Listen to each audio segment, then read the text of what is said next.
Kalau mau jujur, besarnya tagihan listrik rumah tangga sebenarnya bukan hanya disebabkan tarif dasar listrik atau TDL yang memang hampir tidak pernah turun dari waktu ke waktu. Di luar itu, kita juga harus menyadari adanya berbagai perilaku salah yang mengakibatkan pemborosan listrik. Oleh karena itu, yang harus dilakukan pertama dalam setiap rumah tangga adalah menghemat listrik. Bagaimana kelanjutannya? Jangan lupa dukung kami dengan subscribe, aktifkan notifikasinya, dan berikan komentar di kolom komentar ya.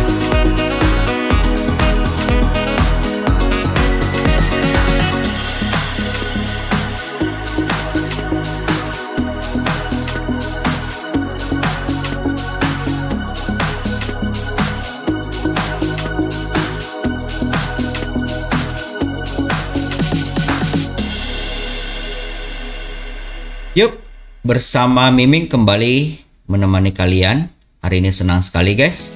Dan topik pembahasan kita adalah waspadai 7 hal sepele yang bikin tagihan listrik kalian membengkak guys. Seperti yang disampaikan di permulaan tadi, bahwa bukan cuma hanya tarif dasar listrik atau TDL yang naik, tapi juga karena mungkin salah satu penyebabnya karena perilaku kita sendiri.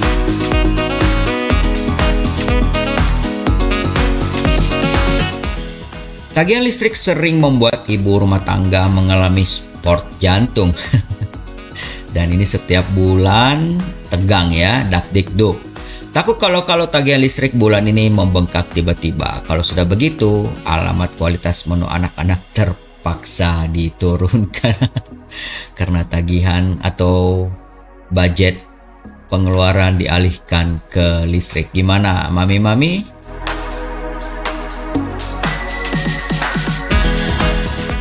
Kalau mau jujur, besarnya tagihan listrik rumah tangga sebenarnya bukan hanya disebabkan tarif dasar listrik TDL seperti yang disampaikan tadi, yang memang hampir tidak pernah turun sih ya, dari waktu ke waktu yang ada naik terus.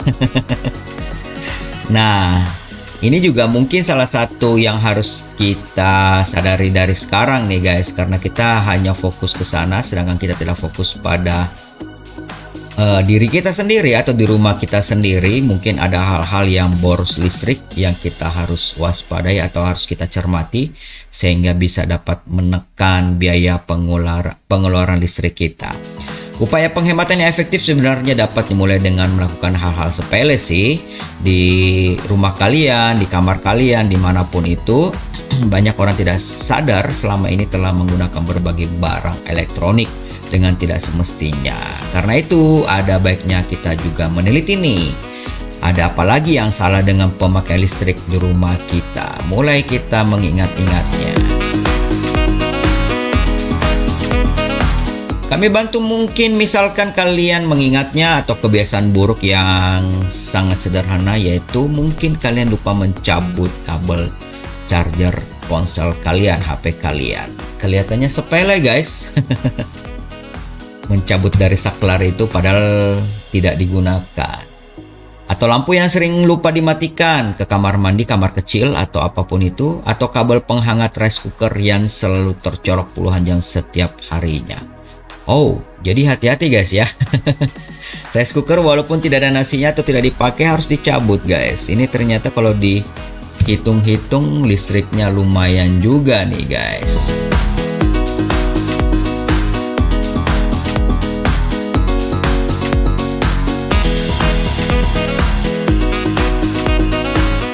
Yuk kita tinggalkan rice cooker yang selalu tercolok. Ketimbang hanya menggerutu, bukankah lebih baik memperbaiki pola pemakaian listrik kita? Yuk kita simak beberapa trik dan perhitungan pengguna listrik berikut ini. Pertama, kontrol lampu bisa hemat listrik sampai 60%. Wow, gede guys. Jadi ini dari pemakaian lampu kita bisa menghemat 60%. Coba kita simak apa aja nih. Pemakaian lampu penerangan merupakan salah satu pemborosan yang cukup besar dalam skala rumah tangga. Orang seringkali mengabaikan pemakaian lampu karena merasa wattnya tidak terlalu besar. Padahal jika pemborosan itu dilakukan berkepanjangan, akumulasinya juga akan besar guys. Mari kita coba hitung ini. Untuk menghitung biaya tarif dasar listrik pertama-tama, yang harus Anda hitung adalah energi yang kita gunakan dalam satuan kWh atau kilowatt hour. Rumus kWh sama dengan daya listrik kali lama pemakaian atau berapa jam kalian pakai. Maka total pemakaian listrik untuk seluruh rumah tangga, tinggal kalian akumulasikan tuh pengalian watt listrik dengan jam pakai lalu dijumlahkan setiap unitnya. Nah, yang jago matematika silakan dihitung. Kita buat simulasinya, katakanlah dalam sehari kita menyalakan 20 lampu di rumah selama 10 jam. Jika rata-rata lampu tersebut besarnya 20 watt. Jadi kita ambil 10 jam aja ya, supaya mudah menghitungnya, dan juga 20 lampu supaya mudah menghitungnya. Dan lampu itu 20 watt, sama juga ya, 20, 10, 20. Maka kWh yang kita pakai dalam sehari adalah sebesar 20 watt. Tadi ya, 20 lampu. Kali 20 lampu, maksudnya 20 watt kali 20 lampu kali 10 jam per 1000 kWh. 4 kWh sehari dibagi 1000 karena satuannya dalam kilowatt. Bagaimana biayanya? Tarif dasar listrik non subsidi sampai bulan kemarin adalah berapa ini? 1467,28 per kWh. Dengan TDL tersebut, maka biaya lampu dalam sebulan 4 kWh kali 1467,28 kali 30 sama dengan 176,40. Setelah tahu cara menghitung, mari kita coba lakukan penghematan dengan beberapa cara. Wow, ini 20 lampu jadi sebulan itu 176. Oh. Mengganti lampu pijar dengan apa ini? Dengan LED ya. Lampu pijar kalian itu coba diganti dan kita lihat kira-kira bagaimana penghematannya. Lampu LED biasanya memiliki tingkat keterangan lampu tertentu. Seorang ahli listrik memberikan formula setiap 2 meter persegi ruangan dibutuhkan penerangan LED sebesar cukup 1 watt. Wow, hemat sekali ya. Jadi untuk semua ruangan tidur ukuran 3x3 sama dengan 9 meter persegi, berarti kebutuhan listriknya sekitar 9-10 watt. Itu sudah cukup terang. Untuk dapur bisanya dipakai lampu 5 watt, kamar mandi 3 watt, ruang tamu 2x10 watt. Betul sekali, lampu teras 5 watt. Oh ya, seahli listrik ini merekomendasikan Anda memilih merek lampu LED yang kredibilitasnya cukup bagus. Jangan yang abal-abal katanya, ketimbang membeli barang yang murah namun daya tahannya hanya sebentar. Terus berikutnya menggunakan lampu double. Selain lampu 10 watt yang sudah ada, sediakan juga lampu 1 atau 3 watt untuk penerangan kamar yang bisa Anda pasang saat tidur. Jadi pada saat kalian tidur, di switch guys ya. Jangan menggunakan 10 watt itu terus untuk menyala. Begitu juga untuk ruang tamu. Untuk keperluan ini tentu saja Anda harus membuat saklar baru untuk membeli saklar tarik. Jadi maksudnya di switch off gitu ya. Sebisa mungkin coba matikan setidaknya 2 lampu yang tidak perlu pada pukul 17 sampai 20. Selain itu jangan biarkan lampu menyala pada siang hari dan maksimalkan sinar matahari sebagai penerangan utama. Boleh percaya boleh tidak. Dengan cara hemat seperti di atas, biaya lampu yang tadinya mencapai 176.000 bisa dipangkas kisaran 60-70.000. Wow, hematnya luar biasa guys. Tidak main-main ya, coba aja hitung sendiri. Penghematannya bisa lebih dari 60% guys. Jadi ini luar biasa ya. Coba tulis komentar kalian di kolom komentar jika mungkin ada yang tidak sesuai untuk menambah pengetahuan kita semua.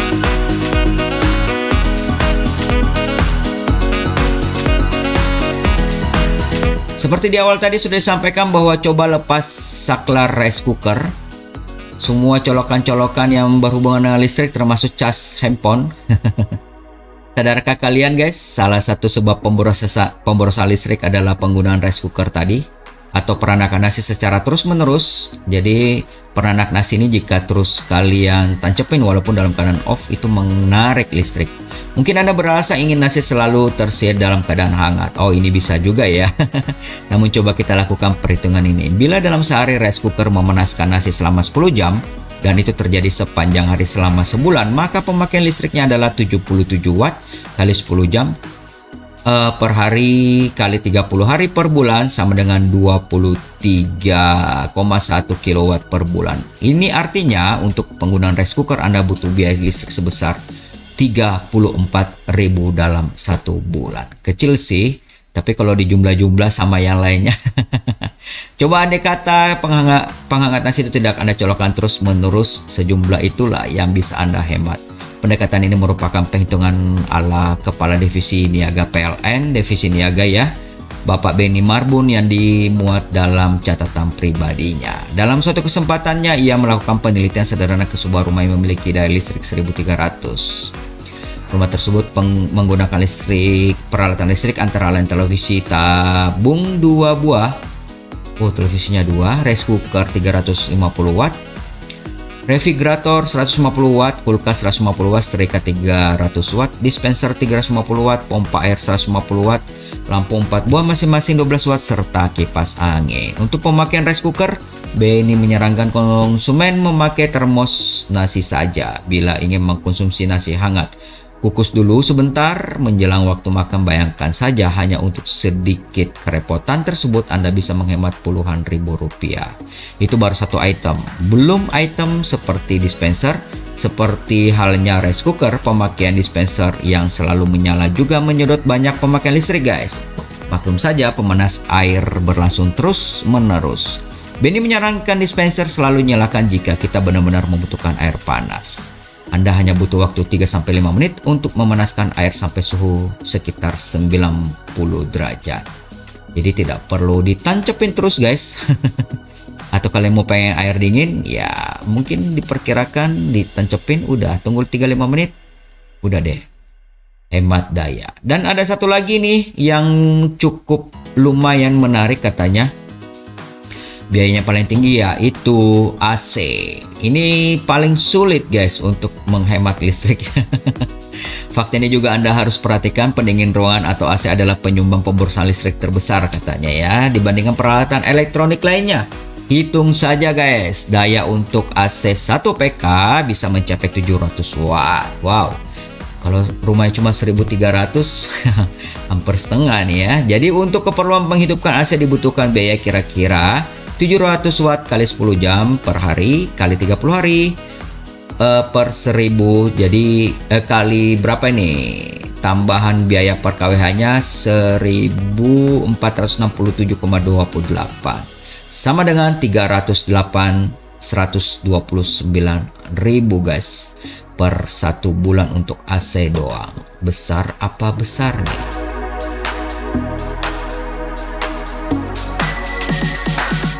Itu untuk satu AC ya. Bagaimana kalau 2 AC? Bagaimana kalau untuk 3 AC? 3 AC berarti 900 ribuan. Wow, bisa-bisa 1 jutaan nih Anda alokasikan dana untuk pendingin suhu rumah kalian. Dan itu dinyalakan 10 jam ya, setiap hari seperti selama 30 hari berturut-turut. Jadi ini luar biasa nih pemakaiannya. Menurut perhitungan, untuk setiap penurunan suhu sebesar 1 derajat Celcius dibutuhkan tambahan daya sebesar 6%. Oleh karena itu, penghematan dapat dilakukan dengan memasang suhu ideal 24-25 derajat Celcius, suhu ideal. Ini dapat optimalkan dirasakan jika ruangan tertutup rapat. AC juga tidak lagi boros energi jika filter dan koil AC rutin dibersihkan.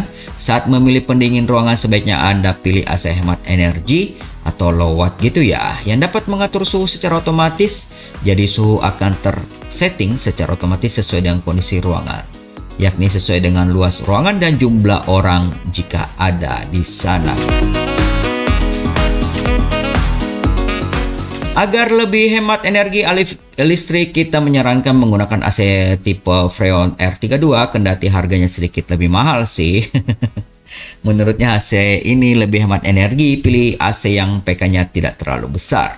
Biasanya AC setengah PK mengkonsumsi listrik sebesar 350 watt, 3/4 PK sebesar 500 watt, dan 1 PK sebesar 700 watt. Cara sederhana untuk menghitung kebutuhan PK menurut sang ahli listrik adalah dengan rasio meter persegi. Untuk ruangan seukuran 3 kali 3 menurutnya cukup menggunakan AC setengah PK saja. Selain itu jangan lupa untuk selalu mematikan AC saat meninggalkan ruangan tersebut. Jangan sampai kantong jebol karena kelalaian kalian guys.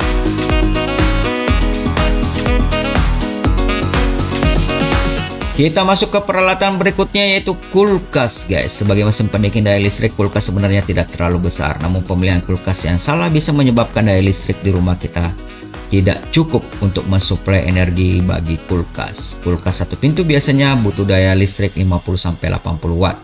Sedangkan yang 2 pintu daya listriknya 100-120 watt. Semakin besar kapasitas atau volume kulkas, sudah tentu daya listrik yang diperlukan juga semakin besar. Karena itu, pastikan kalian pertimbangkan daya listrik yang diperlukan juga hanya untuk memperhatikan desain dan besar kecilnya kulkas kalian guys.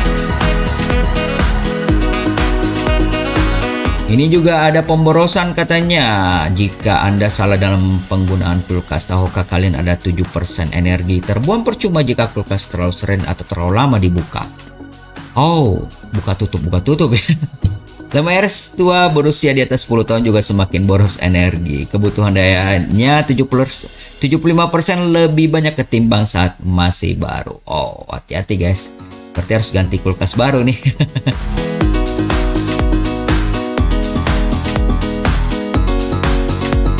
Dan yang sanjawara yang mengambil listrik banyak juga adalah pompa air otomatis boros listrik guys.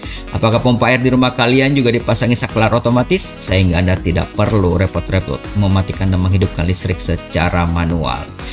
Memang sangat praktis dan memudahkan, tapi tahukah kalian justru sistem inilah yang membuat pengguna listrik menjadi tidak efisien. Perlu Anda pahami dalam sistem ini, meski aliran air sudah dihentikan dengan menutup kerannya, mesin masih terus menyala.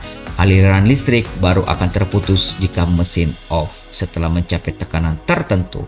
Disinilah penggunaan energi listrik menjadi sangat tidak efisien karena untuk mencapai level tekanan tersebut mesin akan menyedot listrik yang sangat besar. Jadi, bayangkanlah jika dalam sehari ada beberapa anggota keluarga yang sering membuka tutup keran air.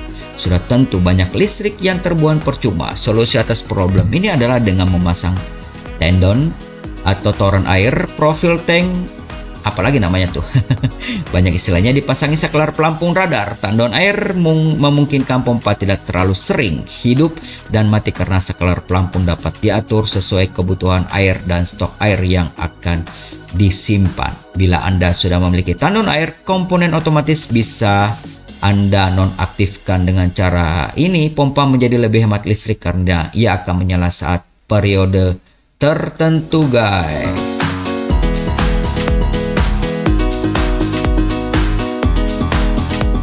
Kita masuk yang keenam, LCD hemat 50% daripada TV tabung. Apakah TV di rumah kalian masih menggunakan tabung? Oke, jika iya sebaiknya Anda pertimbangkan untuk mempensiunkannya, ganti dengan TV LED yang jauh lebih hemat listrik atau LCD dibanding TV tabung. LED TV mampu menghemat daya hingga 50% karena penggunaan pencahayaannya cukup lebih sedikit dalam mengkonsumsi daya listrik. Oke, sedikit informasi, hati-hati yang mau beli TV LED atau LCD. Sekarang kalian harus menanyakan apakah sudah bisa menerima siaran digital. Ada di siaran podcast yang lalu, kalian bisa cari. Karena ini banyak yang tidak mengetahui beli TV dikira TV tipis.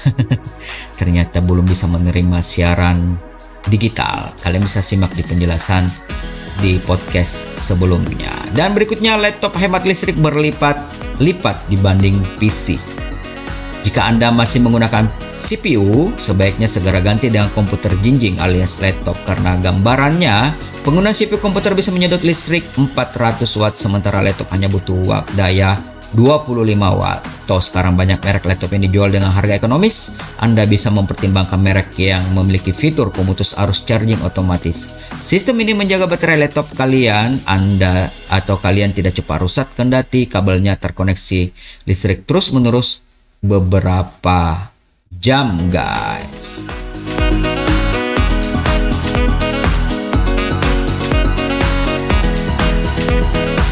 Dan ini yang berikutnya, yang terakhir, sering sekali guys, ada beberapa orang sih, saya tidak bukan Anda pastinya ya. Jadi maksudnya Jangan sampai nih kalian menonton TV dan kalian tertidur, TV-nya jalan terus.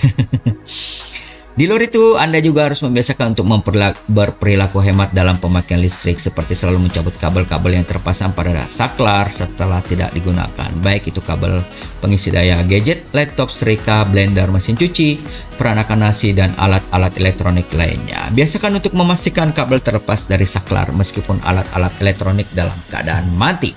Listrik yang terbuang sia-sia harus tetap Anda bayar, bukan? Jangan biasakan membiarkan TV tetap menyala sewaktu tidur. Sebelum tidur, Anda sebaiknya selalu mengingat untuk mematikan televisi, memadamkan lampu, dan mencabut berbagai kabel listrik.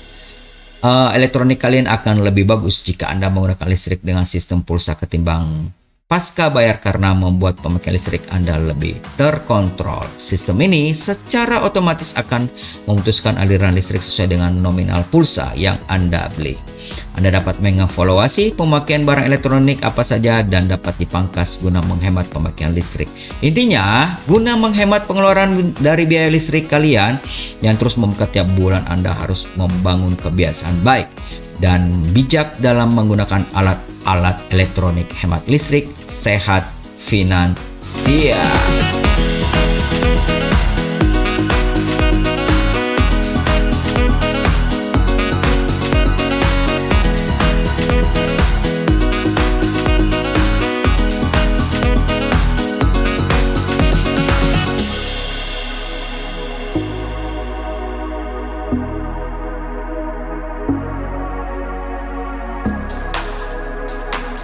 Nah, demikian guys podcast kita kali ini tentang 7 hal sepele atau beberapa hal yang mungkin membuat tagihan listrik kalian membengkak.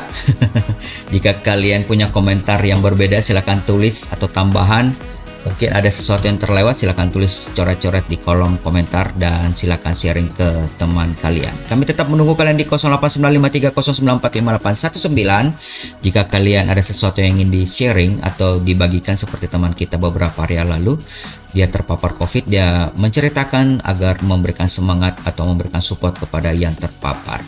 Kami sangat membutuhkan dukungan support kalian untuk peningkatan dan perkembangan channel ini dengan mengklik tombol subscribe-nya. Jangan lupa juga memberikan komentar di kolom komentar ya, untuk melengkapi kami. Dan terima kasih bagi yang sudah mensubscribe kami. Dan akhir kata, Miming Freddy mohon pamit. Mohon maaf jika ada salah-salah kata guys. Koreksi dan idenya silahkan tulis di kolom di bawah ya, untuk kemajuan channel podcast ini. Tetap jaga kesehatan kalian, gunakan masker, cuci tangan, istirahat yang cukup, olahraga ringan untuk menjaga stamina dan imunitas kalian. Dan jika tidak penting-penting banget guys, tidak perlu keluar. Kalau harus keluar, patuhi protokol kesehatan. Sampai jumpa pada podcast berikutnya. God bless you all.